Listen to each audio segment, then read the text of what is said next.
কলেজে প্রজেক্ট জমা দিতে দিতে একদিন তো আমি ফকির হয়েই যাব। তো hey guys, welcome back to my another new blog. আজকে আমি গেছিলাম কলেজের একটা অ্যাসাইনমেন্ট প্রিন্ট আউট করার জন্য। ভাই 88 পেজ প্রিন্ট আউট করে সেটাকে আবার নাকি জমাও দিতে হবে। তো টাকা লেগেছিল 176 টাকা। তো তারপরে আমরা সেই দুঃখে দুঃখে বেরিয়ে পড়ি, আমি আর আকাশ, দই ফুচকা খাওয়ার জন্য। তা আবার সেটার দাম ছিল 10 টাকা।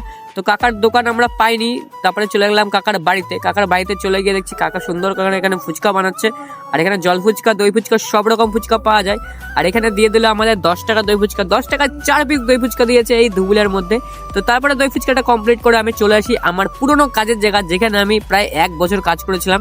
আর এই হচ্ছে প্রীতম, আমার বন্ধু। এ আমার সাথে কাজ করতো, মানে এখনো করে, বাট আমি এখন আর করি না কোনো একটা রিজনের জন্য। তো এই জায়গাটা এসে আজকে আমার ভালোই লাগছিল, মানে একটা আলাদাই ফিল হচ্ছিল যে আমি এই চেয়ারটায় বসতাম, এখানে বসে কম্পিউটারে বিল বার করতাম, এই জায়গাটায় আমি থাকতাম।